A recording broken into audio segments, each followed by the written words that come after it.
Bergerak. Bergerak adalah salah satu ciri makhluk hidup.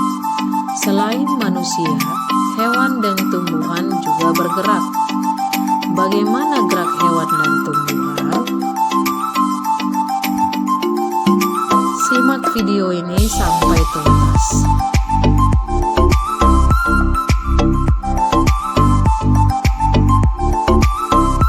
Sistem gerak pada hewan. Untuk mempelajari sistem gerak pada hewan, amati gerak pada hewan berikut ini.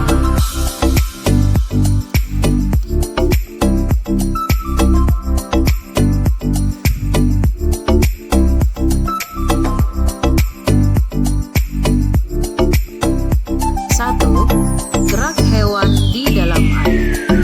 Salah satu bentuk tubuh yang paling banyak dimiliki oleh hewan air adalah bentuk torpedo atau streamline.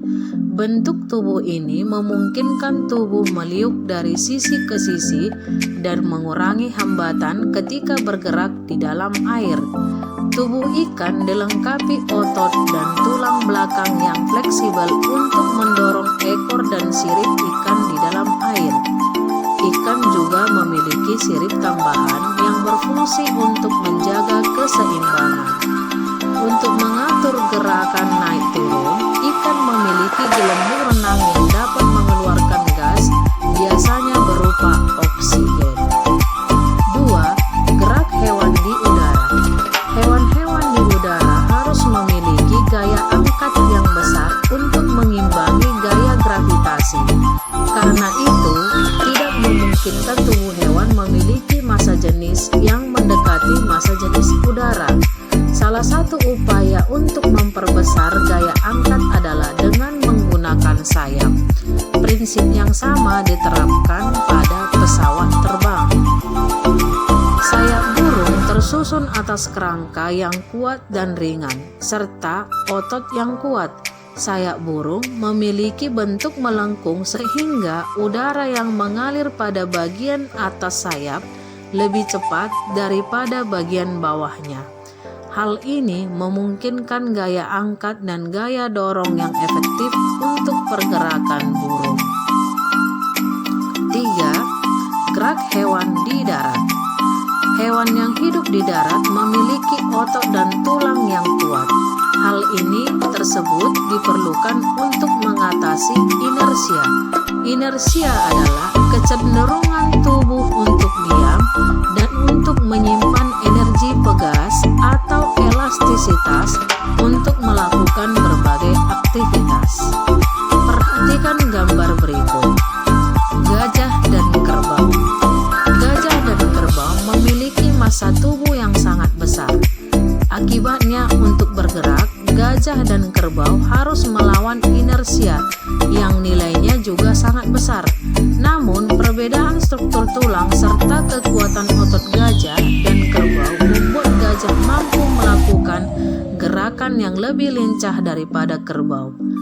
Lain halnya dengan kuda, harimau, dan kijang.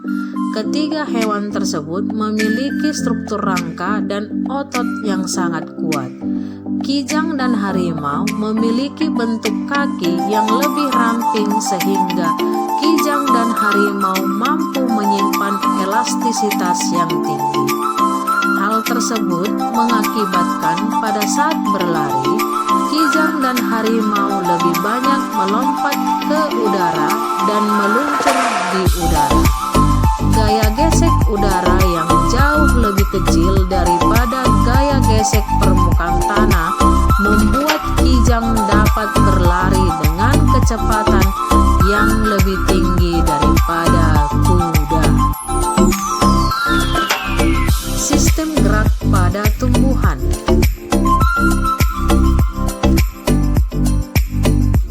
Berdasarkan arah datangnya rangsangan, sistem gerak pada tumbuhan dibagi atas gerak endonom, gerak higroskopis, gerak esionom.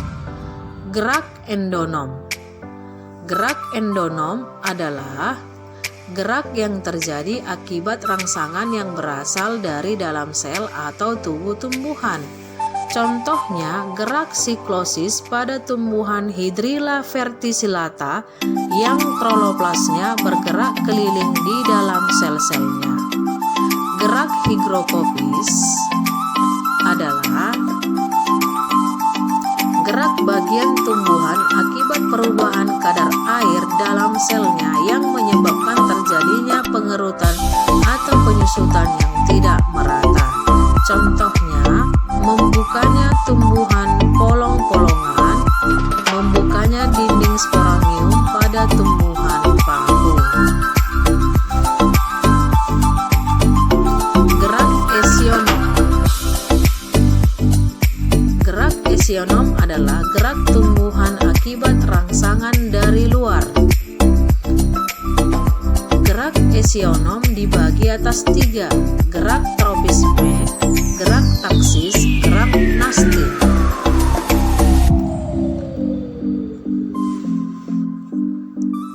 Gerak tropisme dibagi gerak fototropisme, geotropisme, hidrotropisme, tikmotropisme, kemotropisme.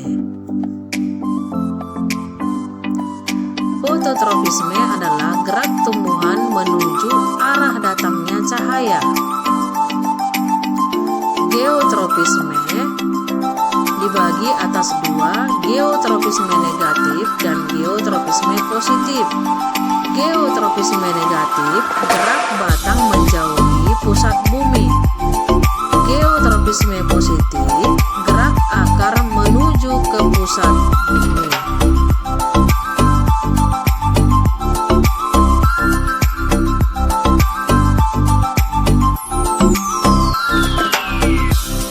Hidrotropisme,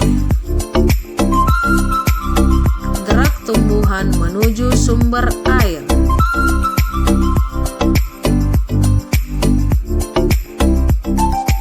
Tikmotropisme, gerak melilitnya sulur tumbuhan pada tempat tumbuhnya.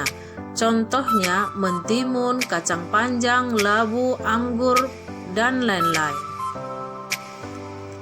Kemotropisme,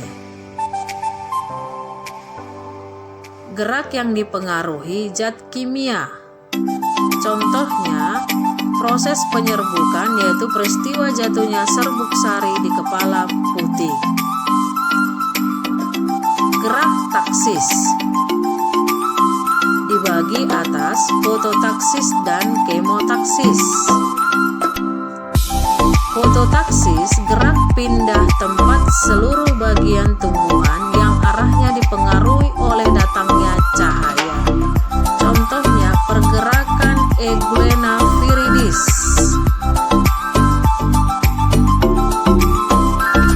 Kemotaksis, gerak taksis yang dipengaruhi oleh zat kimia. Contohnya gerakan spermatozoa, paku, dan lumut.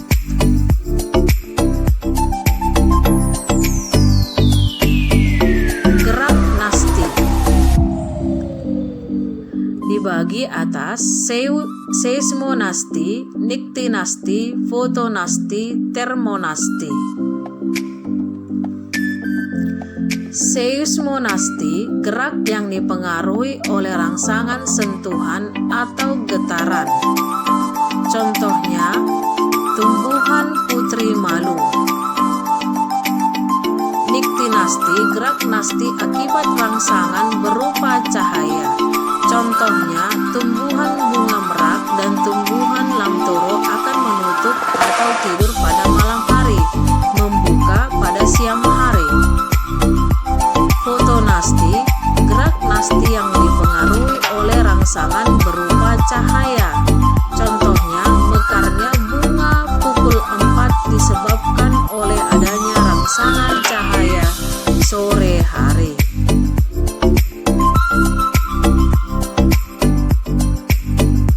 Termonasti, gerak nasti yang dipengaruhi oleh rangsangan berupa suhu. Contohnya bunga tulip, bunga yang hidup di daerah yang memiliki 4 musim.